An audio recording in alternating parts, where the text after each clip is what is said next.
Once again, it's important as Christians, we need to have balance in our lives. So we need to make sure that we are spiritually healthy, that we are physically healthy, that we're financially healthy, we're emotionally healthy. I think it can be hard when people think that the path to holiness is just focusing on the spiritual aspect of our lives. Now, that should be the anchor to it. But there's a lot of people that get kooky if they focus so much on their spiritual health that then it's the same as someone who only focuses on their physical health and they turn into a musclehead and they're not praying and they're not going to mass. They're dysfunctional. But somebody who, is very spiritually healthy but neglects the temple of their body, that's also bad because we're not souls trapped in bodies. We are bodies. Like, there's a debate in philosophy about, I guess, let's see what you think about this. Do we continue to, in the period after we die, when our soul leaves our body, but before the final resurrection, when we get our bodies back, do we exist during that point? I would think we would exist, but maybe not as persons or not as human persons.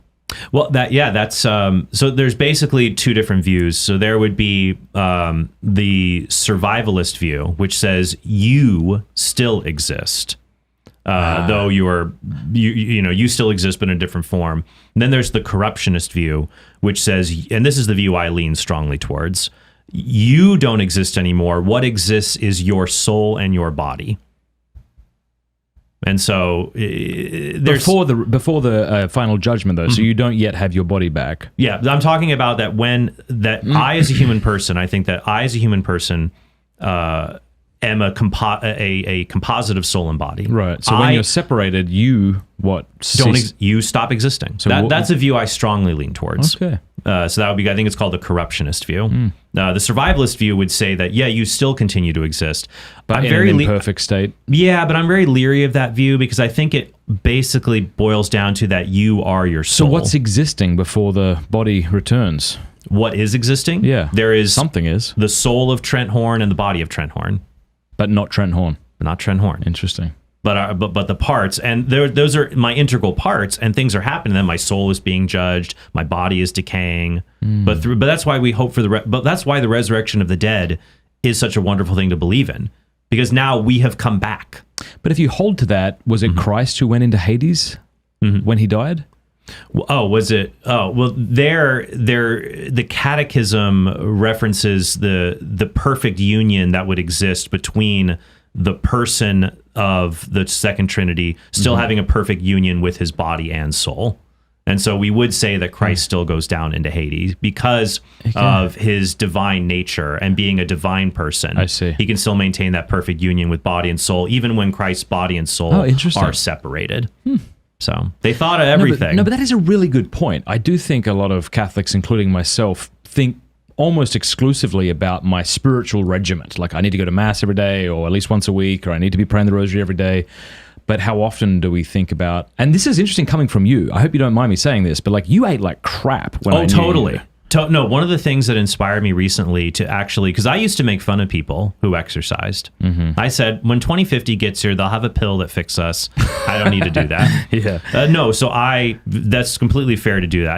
I used to brag about how badly I would eat. When Matthew was born, on the night before, when Laura before she went into labor, like an hour before she went into labor, it was my 30th birthday.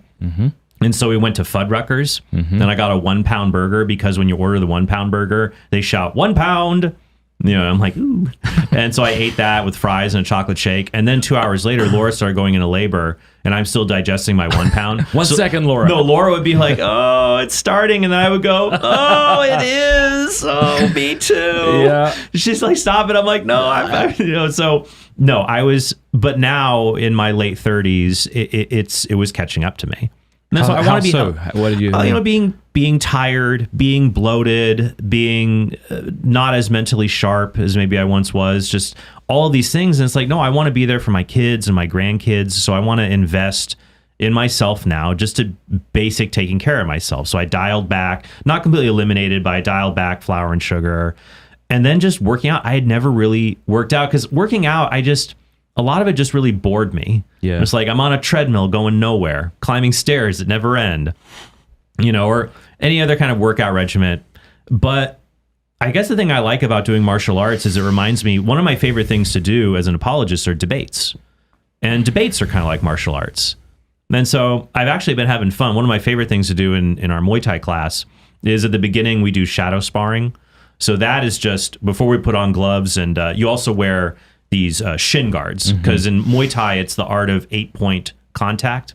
So you can fists, elbows, knees, and your shins to kick people. So you wear gloves and you wear shin pads. But we'll do this shadow boxing where we just practice, but without any guards. And some of the guys get a little over exuberant, and we end up making like contact with each other. So I'll come home and it's just like covered in like bruises. Laura told me, you need to get an MMA shirt because people will think that I beat you at home. That way people know you got it from MMA. But like doing it when you're engaging with someone, I'm thinking, okay, if they throw this, they'll leave themselves open to this, so I could throw that. And I'm like, oh, that's kind of what I think of in my head when I'm doing a debate. That's nice. Like, they're going to advance this argument, but here's the weakness with that, and here's where I can move in if that's deployed, or if this is.